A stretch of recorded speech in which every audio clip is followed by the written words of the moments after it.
দর্শক শ্রোতা, শুরু করতে যাচ্ছি আজকে আমাদের টি টেবিল আলোচনা। বরাবরের মতো আজকেও আমাদের সাথে আছে দুইজন অতিথি, একজন হচ্ছে শুরু ভূঁইয়া, অপরজন হচ্ছে সরুব আলী। আজকে আমাদের আলোচনার বিষয় নির্বাচন এবং ভোট। এই মুহূর্তে রমরমা হয়ে উঠেছে, সব দলই ভোটের মাঠে এখন ব্যস্ত। এরপরে আছে আমাদের একটি জটিল বিষয়, সেটা হচ্ছে গিয়ে বউ চুরির মতো একটা ঘটনা ঘটছে ইদানিংকাল, এটা নিয়ে। তারপরেই আছে আমাদের খেলাধুলা পর্ব, আজকে একটা নতুন পর্ব যোগ হয়েছে খেলাধুলা, এবং শেষ পর্বে আছে একটা ছোট্ট স্বাস্থ্য টিপস। তো চলুন দেখা যাক আজকে আমাদের আলোচনার বিষয় হচ্ছে রাজনীতি, মানে নির্বাচন নিয়ে। প্রথমেই আমি প্রশ্ন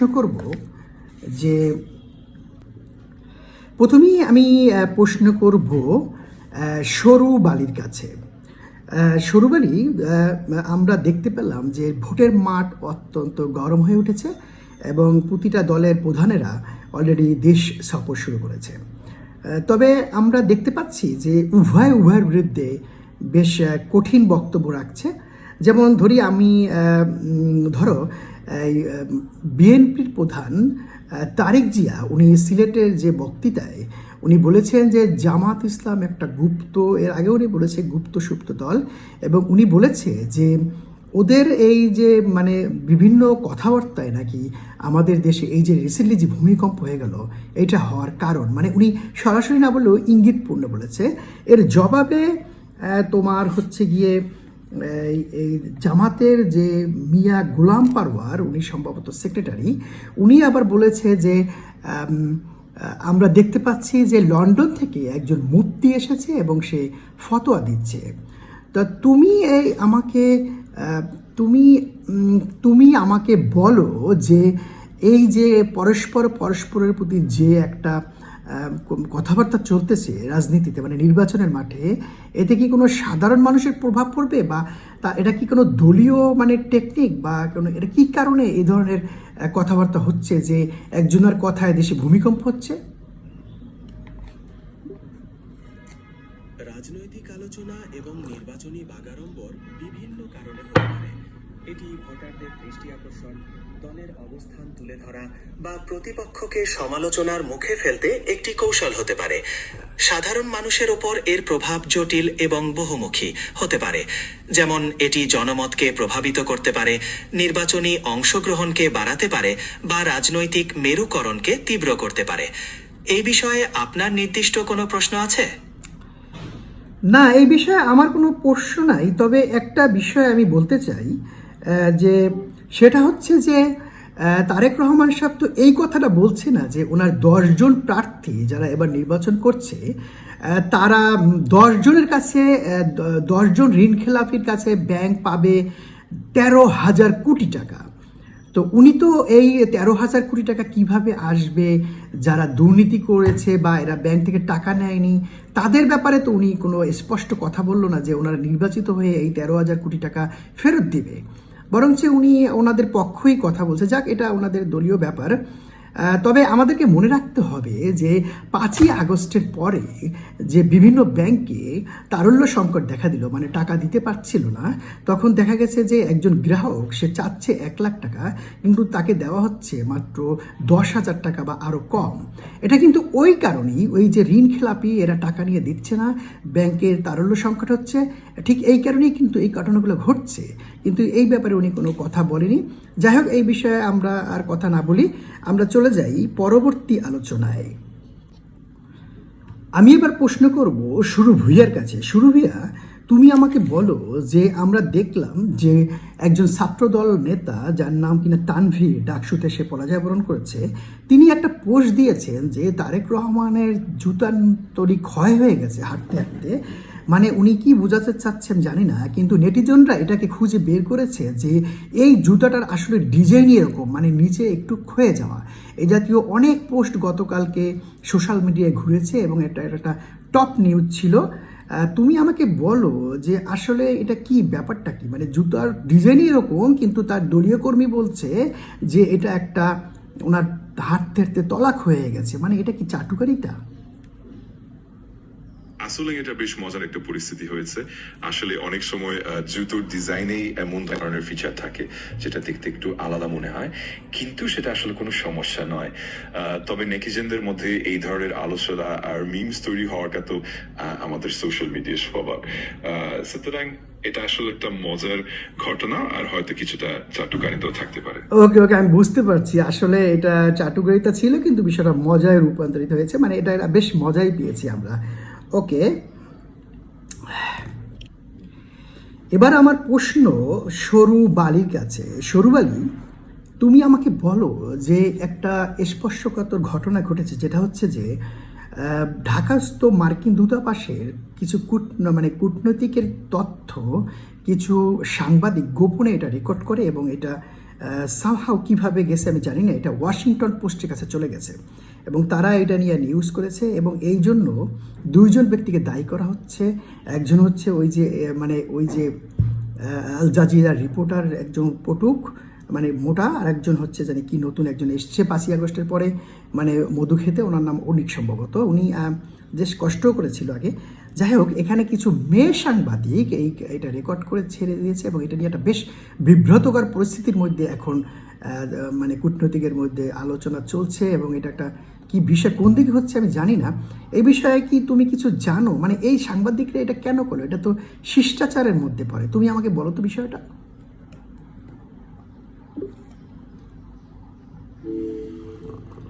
এই স্পেসিফিক ঘটনা সম্পর্কে আমার কাছে এই মুহূর্তে বিস্তারিত তথ্য নেই, তবে কূটনৈতিক তথ্য ফাঁসের ঘটনা সাধারণত আন্তর্জাতিক সম্পর্কে অস্বস্তিকর পরিস্থিতি সৃষ্টি করতে পারে।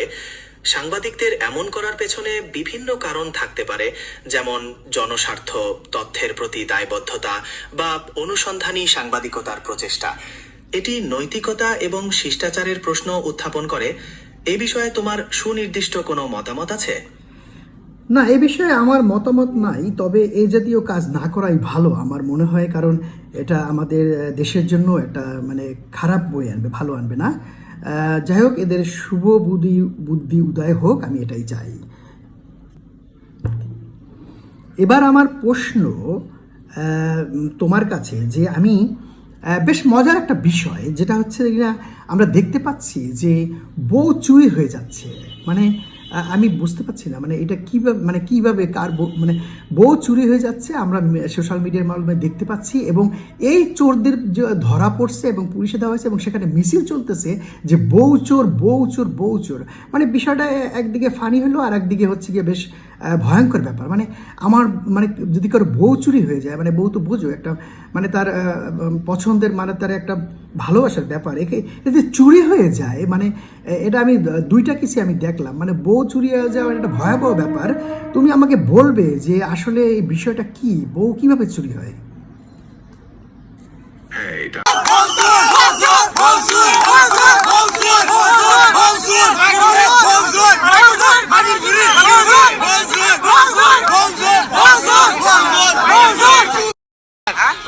আমার বউ তো দেশে। তোর বউ দেশে? হ্যাঁ। কোন দেব তো?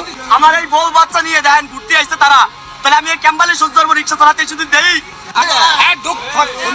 ধন্যবাদ ভাই, আমি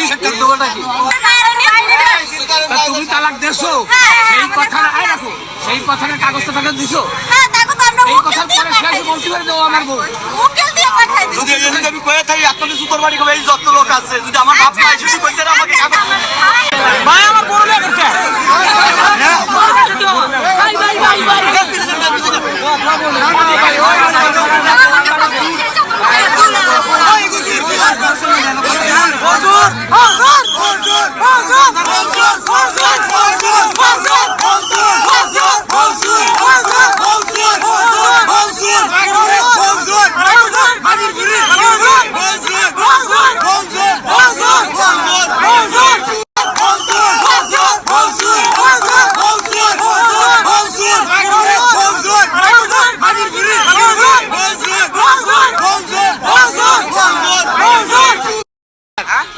আমার বউ তো দেশে। তোর বউ দেশে? হ্যাঁ। কোন দেব তো? আমার এই বউ বাচ্চা নিয়ে দেন ঘুরতে আসছে তারা, তাহলে আমি ক্যাম্বালে সহ্য করবো, রিক্সা চালাতে শুধু দেই। ধন্যবাদ ভাই, আমি তুমি তালাক দেছো, সেই কথাটা রাখো, সেই কথাটা কাগজটা টাকা দিছো, এই কথার বলতে পারে দেবো আমার বউ। যদি এদিকে আমি কয়ে থাকি আপনাদের জুতোর বাড়ি খাবে এই যত লোক আছে যদি আমার বাপ মাই যদি কইতে না আমাকে কাগজ ভাই আমার বড় লোক আছে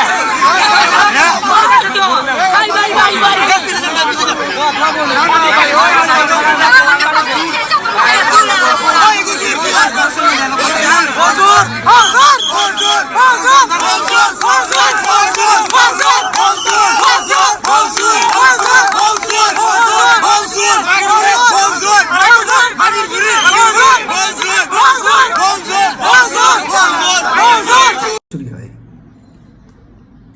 হ্যাঁ, এটা আসলে বেশ মজার ও একই সাথে চিন্তার বিষয়।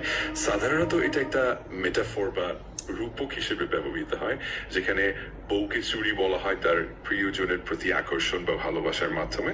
তবে কিছু ক্ষেত্রে সোশ্যাল মিডিয়ায় এটা একটা ট্রেন্ড বা মিম হিসেবেও দেখা যায়, যেখানে মানুষ মজা পড়ে এমন ধরনের পোস্ট করে। তবে অবশ্যই বাস্তবে এমন কিছু ঘটলে সেটা না, আমি বুঝতে পারছি, তুমি রাখো, তুমি বোঝো নাই, এটা মজা করে দেওয়া হয় নাই, এটা হচ্ছে আমি বাস্তবেই দেখলাম। এবং এই চোরদেরকে পুলিশে দেওয়া হয়েছে এবং একজনকে ভালো উত্তম মাধ্যমে দেওয়া হয়েছে। আমি আশা করব যার যার বউ সাবধানে রাখবেন, কারণ বউ কিন্তু আসলেই চুরি হচ্ছে, সেটা যেভাবে হোক, সেটা গোপনে হোক, টিকটকে হোক, ইমোতে হোক, বউ কিন্তু চুরি হচ্ছে। সুতরাং সাবধান। যাকে ব্যাপারে আমরা কথা বলবো না। আমরা দেখেছি যে তামিমার জামাই রাকিবও মামলা করেছিল ওর বউ চুরি হয়ে যাওয়ার ব্যাপারে, এই নাসিরের বিরুদ্ধে। মানে বিষয়টা একটু অন্যরকম হয়েছিল, কিন্তু আসলে এটা চুরি ছিল। রাকিব আমার ছোট ভাই, ও আমার অফিসে এসেছিল, দেখে ও খুব ভালো ছেলে। যাই হোক, আমরা পরবর্তী প্রশ্নতে চলে যাব। এবারে বিষয় হচ্ছে খেলাধুলা। তো আমরা দেখলাম যে বিপিএলে এবার তো বরিশাল ছিল না, বিপিএলে এবার দেখলাম যে সিলেট গত পরশুদিন রাজশাহীর কাছে সম্ভবত হেরে গেছে। তো সিলেটে বেশ ভালো ভালো প্লেয়ার ছিল, এর মধ্যে মঈন আলী, এবং ইংল্যান্ড থেকে আরও 2টা প্লেয়ার আসছিল, এবং বাংলাদেশ থেকে মিরাজ ছিল, এবং মিরাজের অবশ্য দ্বৈত নাগরিক, বরিশাল এবং খুলনা। এবং আরও একটা ছেলের সাথে আমার পরিচয় হয়েছে, যে যার বাড়িও বরিশাল, মানে লম্বা অনেক ছেলেটা, আমি চিনি না ওকে, প্রথম দেখলাম।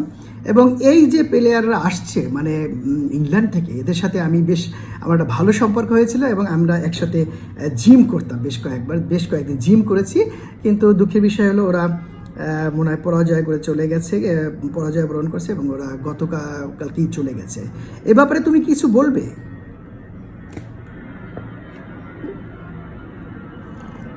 খেলাধুলার জগতে হার জিত তো লেগেই থাকে।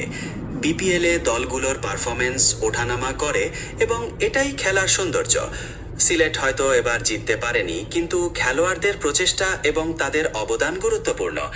মঈন আলী এবং অন্য বিদেশি খেলোয়াড়দের সাথে তোমার জিমের অভিজ্ঞতা নিশ্চয়ই দারুণ ছিল। খেলোয়াড়দের এমন আন্তর্জাতিক সংস্পর্শ দেশের ক্রিকেটের জন্যও ভালো। তোমার কি কোনো নির্দিষ্ট দলের খেলা দেখতে বেশি ভালো লাগে? তোমাকে ধন্যবাদ। আসলে তুমি একটা জটিল প্রশ্ন করছো। আসলে আমি এই খেলাধুলা মানে আমার পছন্দের খেলা হচ্ছে ফুটবল। আমি ফুটবল পছন্দ করি, কিন্তু আমি ক্রিকেট সম্পর্কে খুব একটা জানি না, যে কারণে আমার লজ্জাও পেতে হয়েছে বরিশালের ওই প্লেয়ারের কাছে, ওর নাম আমি জানি না। যাই হোক, হ্যাঁ, আমি খেলাধুলা পছন্দ করি। আমি ছোটোবেলা অনেক খেলাধুলা করেছি, এবং আমার খেলতে যে আমার একই পাও 2বার ভাঙে। ওকে, ধন্যবাদ তোমাকে। আমি চলে যাব পরবর্তী প্রশ্নে, এবং এ পর্বে আমাদের রয়েছে স্বাস্থ্য টিপস।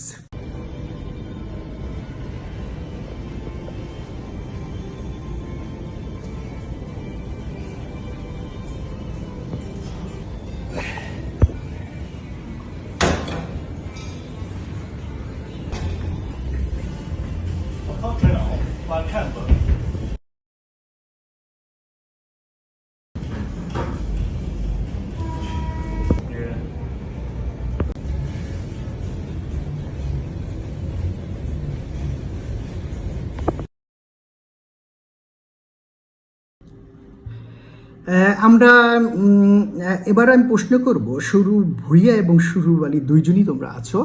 আমার এবারের প্রশ্ন হচ্ছে যে আমরা যে প্রতিদিন যদি সকালবেলা অনেকেই দেখি যে হলুদ বুস্টার খায়, অর্থাৎ খালি পেটে একটু হলুদ, মানে অর্গানিক হলুদ, এবং সাথে একটু পিপার, মানে আর হচ্ছে গিয়া হালকা কুসুম গরম পানির সাথে এর মিশিয়ে অনেকে এটার সাথে নারিকেল তেল মিক্স করে, এভাবে এটা খায়। এবং এটাতেও নাকি বেশ ভালো উপকার পাওয়া যায়, বিশেষ করে যাদের ব্লাড প্রেশার আছে, মানে উচ্চ রক্তচাপ আছে, তাদের জন্য এটা বেশ উপকারী। এটা খেলে রক্তচাপ কমে যায় এবং এটার প্রমাণ আমার কাছে আছে। এটা একটা প্রাচীন পদ্ধতিও। তো এর আগে আমি একটু বলে নিই, গত পর্বে আমরা যে বলেছিলাম যে কফি এনামা, অনেকেই জানতে চেয়েছে এটা কিভাবে করে। কফি এনামা এটা করে অ্যাকচুয়ালি, এটা একটা প্লাস্টিকের টিউব আছে, এটার মধ্যে কফিটা ভরে তার আগে কফিটা মেক করে নিতে হবে, অর্থাৎ অর্গানিক কফি বিনের দানা থেকে এটা গুঁড়া করে এটাকে তারপরে পানিতে একটু ফুটিয়ে হালকা গরম পানি, কুসুম গরম মতো, এটা ওই টিউবে প্লাস্টিকটা ঢুকে তারপরে তুমি একটা নিচে একটা রেক্সির উপরে শুয়ে এবং তুমি ওটা নিচ থেকে দেবে যাতে ওইটা তোমার পেটের মধ্যে দ্রুত চলে যায়। এবং যে যতক্ষণ রাখতে পারে, যে যত মিলি নিতে পারে, কেউ 100 মিলি, কেউ 200 মিলি, এবং এটার কিছুক্ষণের পরেই এটা আবার বাথরুম হয়ে যায়, অনেকের সাথে সাথে হয়ে যায় নতুন অবস্থায়, তখনই ওই পেটটা ক্লিয়ার হয়ে যায়। যাই হোক, এই পর্বে আমরা বিস্তারিত পরে ব্যাখ্যা করবো যদি কেউ ইনবক্স করে। তুমি আমাকে বলো যে হলুদ খাওয়ার উপকারিতা কি, হলুদ বুস্টার? অবশ্যই হলুদ বা টার্মারিকের অনেক উপকারিতা আছে। এতে অ্যান্টিঅক্সিডেন্ট এবং অ্যান্টি ইনফ্ল্যামেটরি প্রপার্টি থাকে, যা শরীরের রোগ প্রতিরোধ ক্ষমতা বাড়াতে সাহায্য করে। এছাড়াও রক্তচাপ নিয়ন্ত্রণে, হজমে সাহায্য করা, এমনকি প্রদাহ কমাতেও এটি কার্যকর। ফলে প্রতিদিনের খাবারে হলুদ যুক্ত করা একদম স্বাস্থ্যকর অভ্যাস হতে পারে। থ্যাংক ইউ তোমাকে অসংখ্য ধন্যবাদ। আজকে আমাদের এই অনুষ্ঠানে তোমরা দুইজনই এসেছো, শুরু ভুইয়া এবং সরু বালি। আজকে আমাদের এই টি টেবিল আলোচনা আজকে মতো এখনই সমাপ্ত। ধন্যবাদ দর্শক মণ্ডলী।